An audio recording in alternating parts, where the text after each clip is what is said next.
Hey guys, welcome to my pantry. Today we're going to dig deep and see what is in store in a holistic pediatrician's pantry. Hey, my name is Dr. Anna Maria Temple. I am your holistic pediatrician on call. My specialty is eczema and my mission is to help inspire, educate, and empower families to raise healthy kids in this unhealthy world. In today's episode, we're doing part 1 of my pantry walkthrough so you can see what I feed my family. All right, we're going to start with everyone's favorite, Acorn Chips. It's very helpful to label your basket so the children know what they're eating. All right, number 1, from Costco, we have CAC chips. You can see they have been loved and adored. Love these chips even though they're not organic because they're with cassava flour, which does not need to be an organic product. They have avocado oil, so we are staying away from inflammatory oils in here. As a refresher, inflammatory oils are sunflower oil, safflower, canola, vegetable oil, anything that comes from a seed. Buying organic vegetable oils is better, however, they're still inflammatory. And our goal is to try to keep inflammation to a minimum. You'll see that some of my products do have inflammatory oils, and I'll tell you how we get around that little tidbit in just a second. All right, moving on to another. These Trader Joe chips are also made with cassava flours and they have avocado oil. Lots of good seeds, lots of good anti-inflammatories. Another fabulous choice. Then sometimes Costco has deals on late July chips. Now we love these chips. They're organic, but they do contain organic sunflower or safflower oil, which is inflammatory. I pair these with guacamole, and we know that avocados are a potent omega-3 food, so we're able to balance the omega-6 with avocados that have omega-3s. Now, moving on to a couple other chips. We have these two coming in from Costco. We know the hippies are organic, and so are these Veggie Straws. Both products contain safflower and sunflower oils. That's another reason why my children have to have a fruit or a vegetable before they grab a packaged snack. One more time, trying to balance out the omega-6 with omega-3s from the fruits and vegetables that they choose.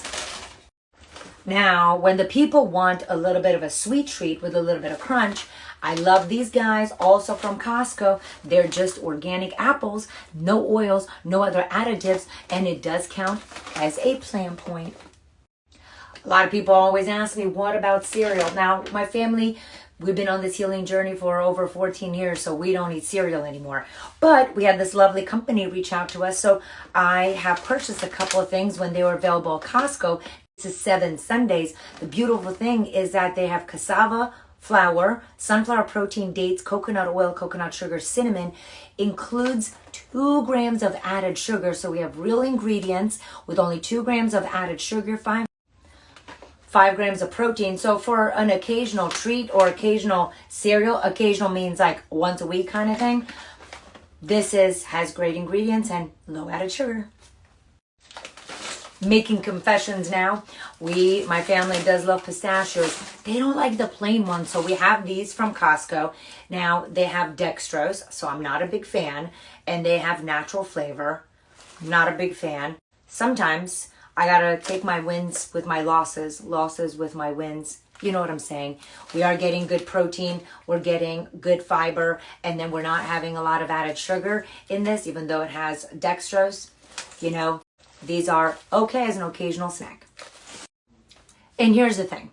I would love to have 0 products with inflammatory oils in here.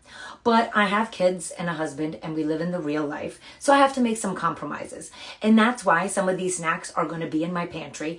And some of the ingredients, are they the best ingredients? No. If I lived on a farm and grew my own vegetables, or I just grew my own vegetables and just made my own snacks all the time, that would be great. But we're just talking about real life with real people. So my goal is to minimize the added oils and added ingredients that are in our diet. I would love to say they're 0. They're not 0, and that's exactly why we're going through my pantry, so you can see how I choose to balance between the good, the bad, and the ugly, and keep my kids healthy despite what's going on in the world. And this is one more reason why I try to keep snacks to a minimum. I focus on 3 big meals a day. If my husband and I are home, we try to have cut up fruits and vegetables on the counter so they eat them first. There's still the rule, you have to eat fruit or vegetable before a packaged snack, but we do the best that we can because remember, packaged foods, not only do they cost a lot more when you're trying to get organic and healthy, even the organic and healthy ones still have unsavory ingredients, and it just makes life more complicated.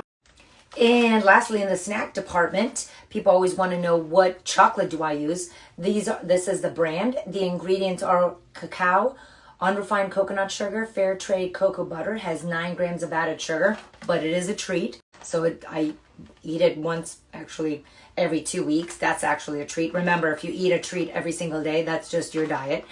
You can get this at Thrive Market and of course, Whole Foods and other things, but the best price is at Thrive Market. And when my children want hot chocolate, I usually use this kind of cocoa powder. The ingredients are just cocoa, and I sweeten it with just date syrup. I got this online from Amazon. So moving on to the staples that I use to cook, but that is actually going to be in part 2. We already covered tons of stuff in my pantry.